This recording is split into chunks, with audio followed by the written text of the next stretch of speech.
So this presentation was kind of formed out of a rant that turned into a paper. So bear with me. I think this is okay. My title is Disability and Resistance, Intersections of Disability in the 1969 Criminal Code Reform.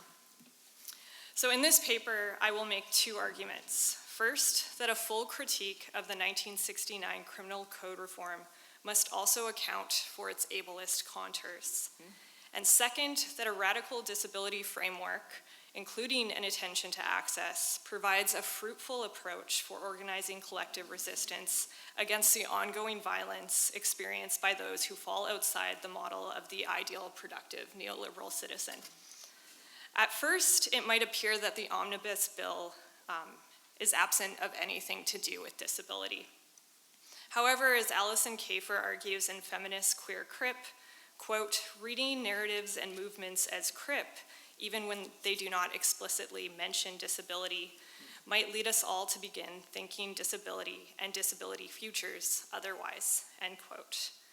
So this reading is further politicized by A.J. Withers, who in Disability Politics and Theory point out that disabled activism is often excluded and erased from histories of the left.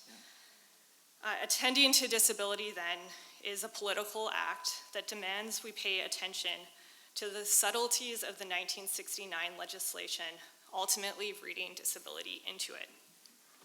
So one of the first references to disability pertains to Section 149 itself, that is the decriminalization of buggery between any two and only two adults over the age of 21 in a private space.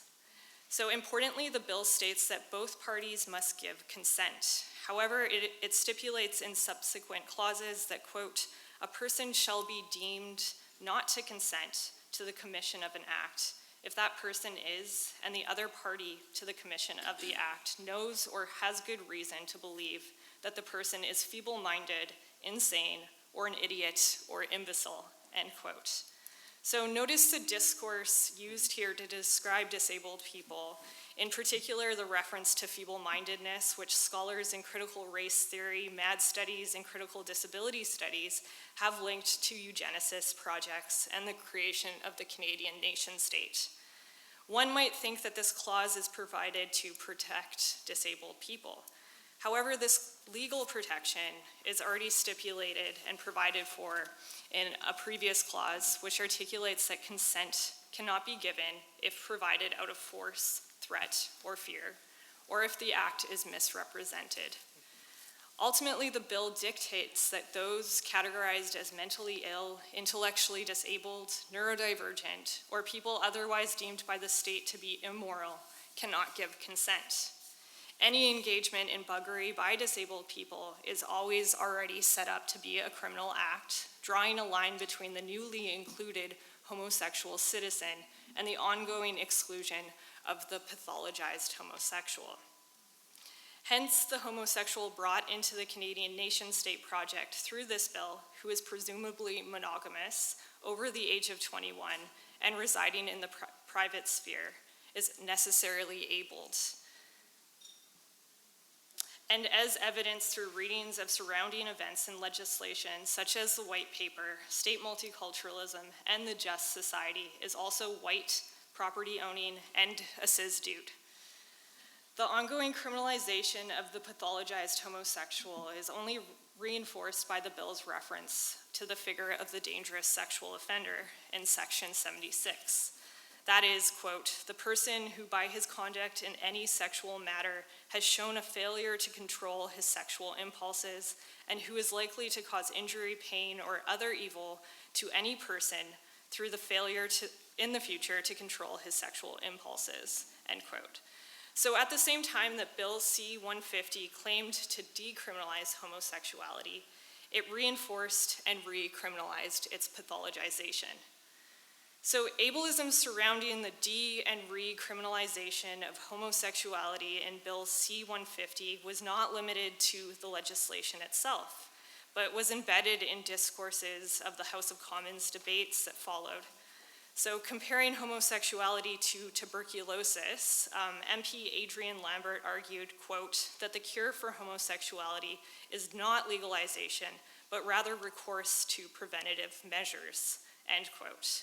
Walter Carter referred to it as, quote, a psychological aberration, end quote. Roch Lascelles suggested that the government provide dedicated hospitals and specialists for treatment. So what did this discourse do? The linking of homosexuality to disability framed the former as a threat to the well-being of a so-called just society, providing those MPs and many others with a justification to oppose its decriminalization. However, we also need to ask, what does this discourse do now in the present moment? It evokes anger, resentment, and shock, not in those located out of queer communities who fear the homosexual, but those within queer communities who are appalled by any association with disability. So Section 149 was an interesting moment, but one that was located within broader shifts in society toward the extensions of rights to some, not all, homosexuals, and the distancing of queerness from disability. Shifts that were further entwined with the construction of the white settler nation state. Within 10 years of the adoption of the Criminal Code reform, the government adopted its 1976 Immigration Act. Notably, this act removed homosexuality from the list of inadmissible classes, but retained ill and disabled people who were likely to endanger public health or otherwise, quote, cause excessive demands on health or social services, end quote. So the removal of homosexuality from the list of inadmissible classes marked its distancing from disability. However, disability retained its place as a threat to society, albeit under a neoliberalized logic. Threat of dependence on the coffers of the state, reasoning that was in turn deployed to justify state racism through the Immigration Act. So what does this distancing of homosexuality from disability tell us about how society views disability? What does its distancing from other forms of queerness tell us? I pose these questions not to argue for the pathologization of queerness, but rather to unsettle the problematization of those who fall outside of the model of the white, settler, abled, cis heterosexual male as threats to society, as well as the violent interventions this makes possible. So this omnibus bill may have readjusted the line between inclusion and exclusion, newly including the monogamous, abled homosexual over the age of 21 who prefers to have sex in private, but did not challenge the line itself or the ongoing exclusion and criminalization of those to whom the bill did not extend membership in the Canadian nation state. The exclusion and criminalization of the perceived threat to society is ongoing, albeit in new ways, this time in the context of the production and individualization of the responsible, productive, neoliberal citizen, which is further entwined with racism, settler colonialism, and transphobia. So where then does disability fit in the context of the production of this ideal white, neoliberal settler citizen?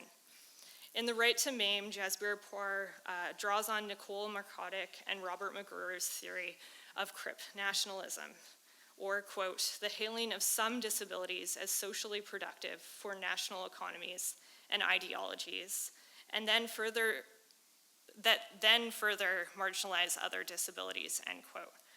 Taken together, these theories demonstrate that since the omnibus bill, the line between inclusion and exclusion, the citizen and non-citizen, has again shifted.